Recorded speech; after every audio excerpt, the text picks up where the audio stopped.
Olá, boa noite. Eu sou Rafael Barbosa de Oliveira, do curso de Engenharia Civil, e hoje eu vou estar falando sobre algumas patologias da construção civil, patologias essas que são encontradas aí no campo com alguma frequência.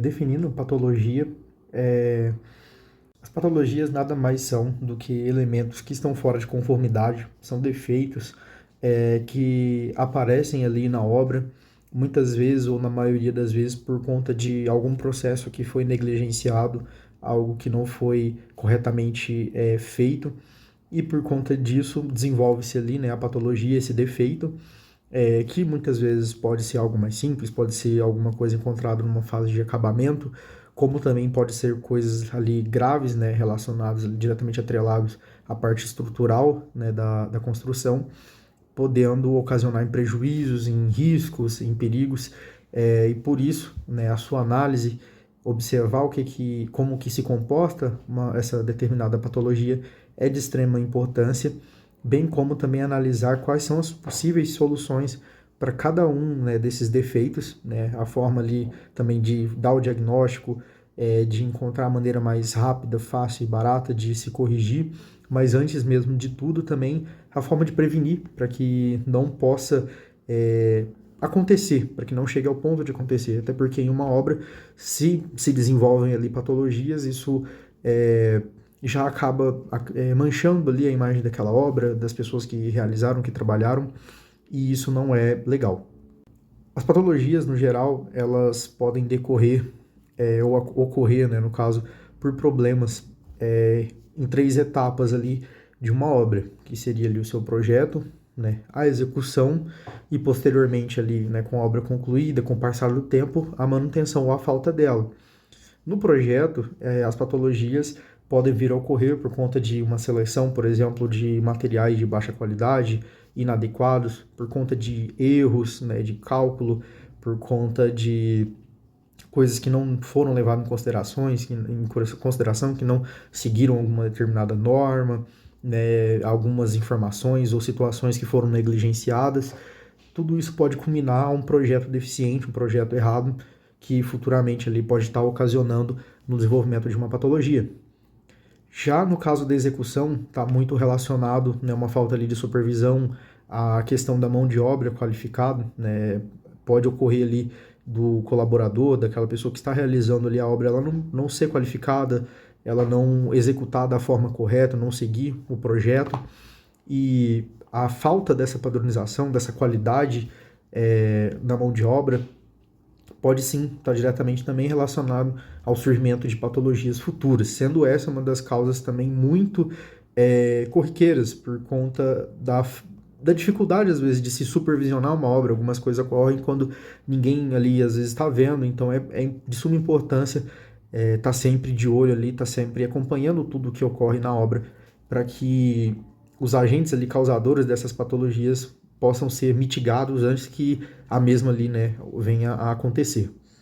No caso da manutenção ou a falta dela, as obras, elas, né, ali, toda a construção precisa de algum tipo de manutenção depois de um determinado tempo, e a ausência dessas manutenções, por exemplo, quando começa já a ocorrer ali um princípio de um desenvolvimento de uma patologia, uma parede com infiltração, que posteriormente pode ocasionar outros tipos de patologias, bem como algumas situações é de suma importância, um cano vazando água, coisas do tipo. A falta de manutenção também pode ser um agente causador aí de patologias. No primeiro exemplo, é mostrado ali uma fissura. Uma fissura ele é o primeiro grau, né, dos vários graus que são compostos ali, as rachaduras, por exemplo, que onde a fissura ela é o primeiro, é onde tudo começa, né, onde tudo pode vir a começar. Na fissura, o tamanho ali, o espaçamento entre as duas partes, ela alcança ali no máximo 0,5 milímetros, né, meio milímetro. No caso dessa fissura, é uma fissura que está ocorrendo num reboco. Provavelmente essa fissura ela ocorreu talvez ali por conta de um erro no traço, né, do cimento, ou então por conta também de um erro de acabamento, dilatação térmica, ou então por perca de água mesmo. Como uma fissura, ela é um elemento muito pequeno, ela pode ocorrer por vários motivos. Às vezes a água ali ela secou muito rápido e houve essa pequena abertura, né? Também teve ali uma questão de dilatação térmica.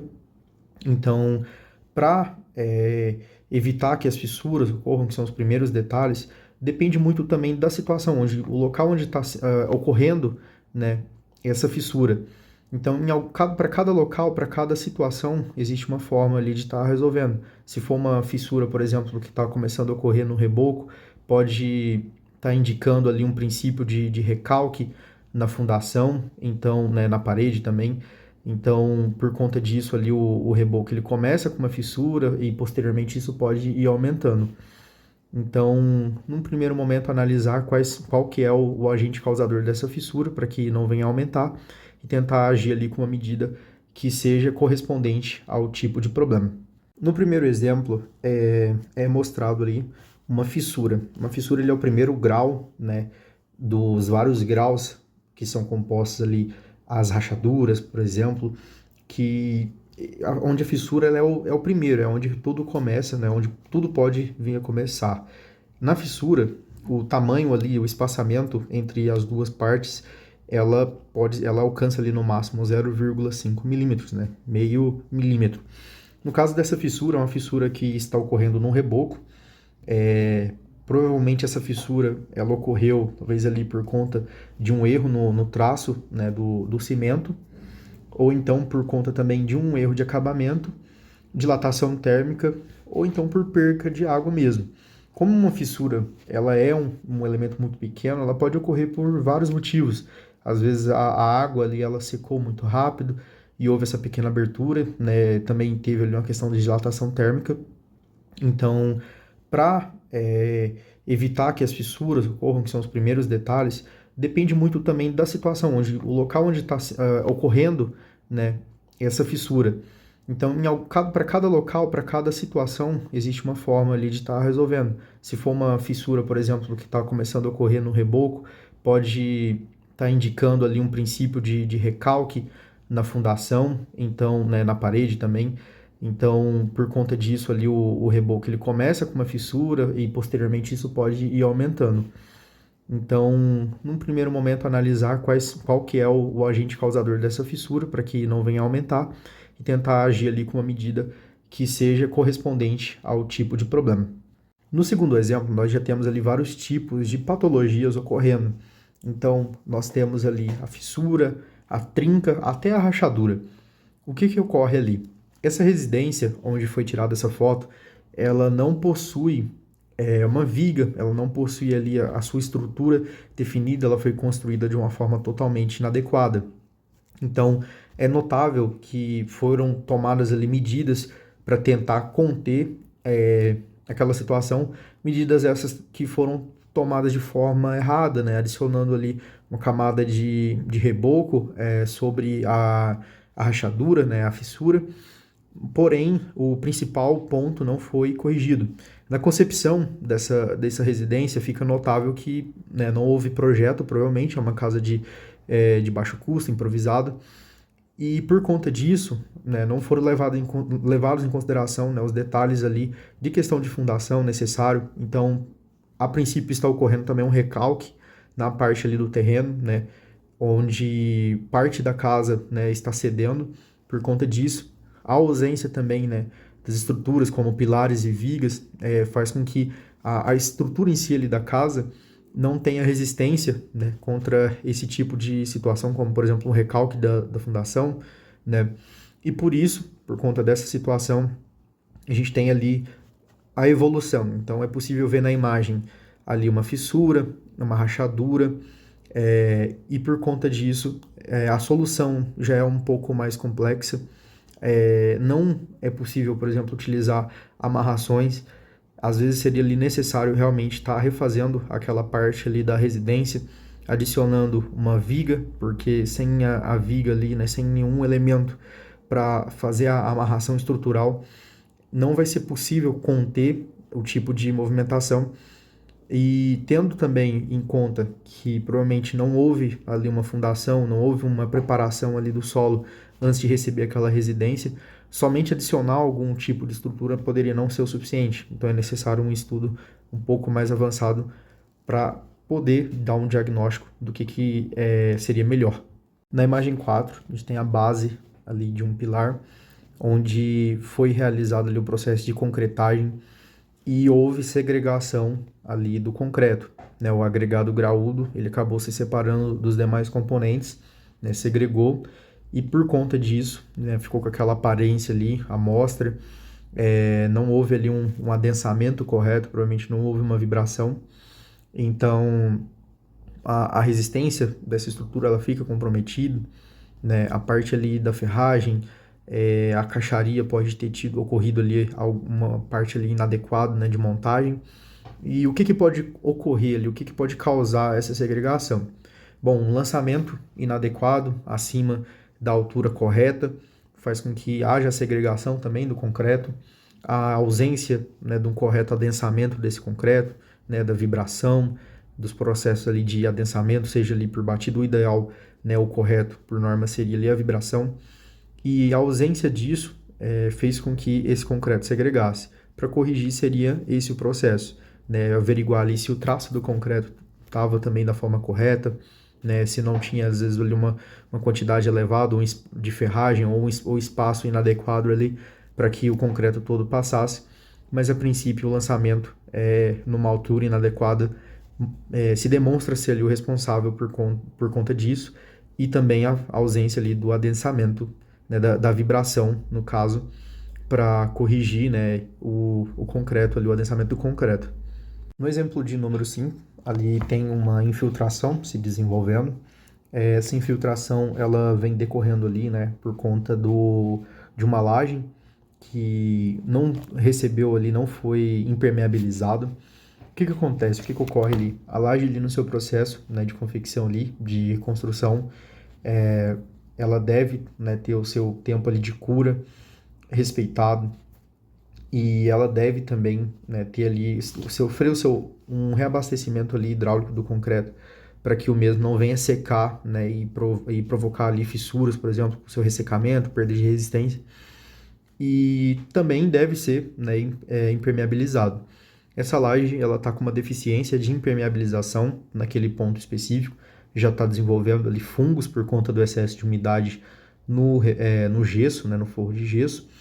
Então, essa patologia ela é fácil de ser resolvida e é possível se resolver mesmo após ali a execução inadequada. Claro, dependendo da parte estrutural, às vezes não dá para se corrigir, mas somente pelo ponto ali da infiltração é possível, né, utilizando ali produtos de impermeabilização, como manta asfáltica, por exemplo, para evitar que a água possa estar passando ali, atravessando, né, a laje, a umidade, e vindo a também danificar a parte do acabamento interno, né? E a gente entra naquele ponto, a formação ali de fungos, né, que deixam o ambiente feio, fora também podem vir a ocasionar ali problemas de saúde.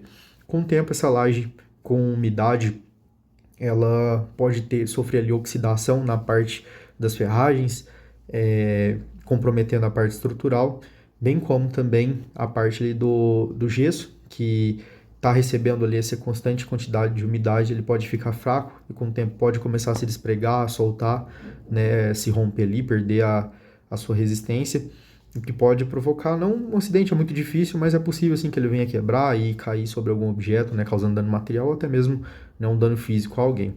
Nesse caso, a gente está vendo ali um pilar de um muro, onde por baixo ali fica visível, né, partes ali desse pilar que acabaram se despregando ali da estrutura, e o próprio pilar em si, ele está todo irregular, ele está um pilar feio. Então, o que ocorreu ali, o que é o causador? A princípio também fica evidente ali que o traço do concreto ele não está adequado, então parece ser um concreto que está fraco e meio arenoso, né, talvez com excesso ali de areia, né, o agregado miúdo, e por conta disso, por conta dessa fraqueza ali no traço do concreto, a remoção possivelmente também da caixaria ou, né, o desenvolvimento da caixaria de forma inadequada, tirada ali, né, remoção prematura também, e houve ali um descolamento de partes ali do concreto nessa patologia, né, deixando o pilar feio, possivelmente comprometido. Esse pilarzinho, ele provavelmente não vai ser capaz de receber algum tipo de carga de compressão, porém, ali a parte que está mais visível ali, o problema é na parte de acabamento, demonstrando um traço de concreto inadequado. Então, ali a forma de se corrigir, né, pode ser, por exemplo, em meios estéticos, né, seria a realização ali de um reboco sobre o pilar para estar deixando ele esteticamente melhor, mas o princípio ali, a forma correta seria realizar o traço do concreto, né, seguindo as proporções adequadas, para que não fique um concreto fraco, um concreto que venha se descolar ali, né, soltar ali as suas partes, né. No exemplo 6, a gente pode notar ali uma estrutura composta por uma laje pequena, né, de encontro ali com um pilar, onde é possível visualizar uma rachadura. Essa rachadura ali com mais do que 3 milímetros ali de espaço demonstra a fragilidade já dessa estrutura. Então, pode ter ocorrido ali uma amarração inadequada, a conexão ali entre a parte do pilar com a laje está inadequada, né? Não foi feito ali de forma correta e por conta disso, né, houve essa rachadura aí. Então, a gente também é possível visualizar ali na laje que a mesma também está com rachaduras, já com a ferragem exposta, né, sofrendo ali oxidação. Nesse caso, a estrutura inteira está comprometida e o correto a se fazer nesse caso aí seria refazer. É uma estrutura simples, é uma parte ali de uma casa, de um reservatório de gás, e por conta desses problemas, né, é barato para se recuperar, não se recuperar, mas se refazer. A estrutura ela visivelmente já acaba estando ali condenada. E na parte da laje, né, possivelmente o cobrimento em relação ali à parte, né, da estrutura metálica, né, das armações, da armadura ali, ele está inadequado, e o concreto também pode ser que esteja ali com um traço inadequado, e por conta disso houve a rachadura que expôs a armadura. Então, com um cobrimento mais menor, né, os agentes ali corrosivos podem ter começado a atacar ali a parte da ferragem, da armadura, e essa ali, por meio da oxidação, também facilitou, né, o despregamento ali do concreto e as rachaduras também. Então, uma estrutura que está bem comprometida por conta desses aspectos. No último caso, a gente tem ali um despregamento, né, um descolamento ali da parte da pintura. Então, esse tipo de situação ali de patologia no acabamento, ele pode ser já decorrente de outras patologias, né, que ocorrem na construção. Então, por exemplo, ali um ponto de umidade naquele local, e esse ponto de umidade ele pode estar causando ali o descolamento, né, da parte do acabamento da pintura, dependendo ali se fosse assentado, né, alguma peça ali de cerâmica, poderia também estar provocando ali com o tempo, né, o descolamento dessa peça. E possivelmente também a pintura foi feita de forma inadequada, sem um revestimento, e por isso fica mais fácil ali dela soltar, né, dela se dividir em a sua camada ali e se descolar da parede. Então a forma correta ali é respeitar a parte do revestimento, aplicar um revestimento, não aplicar a pintura direto na parte da argamassa, e também analisar se não existe ali nenhum ponto de umidade para que essa pintura, a parte do acabamento, venha a ser ali danificada.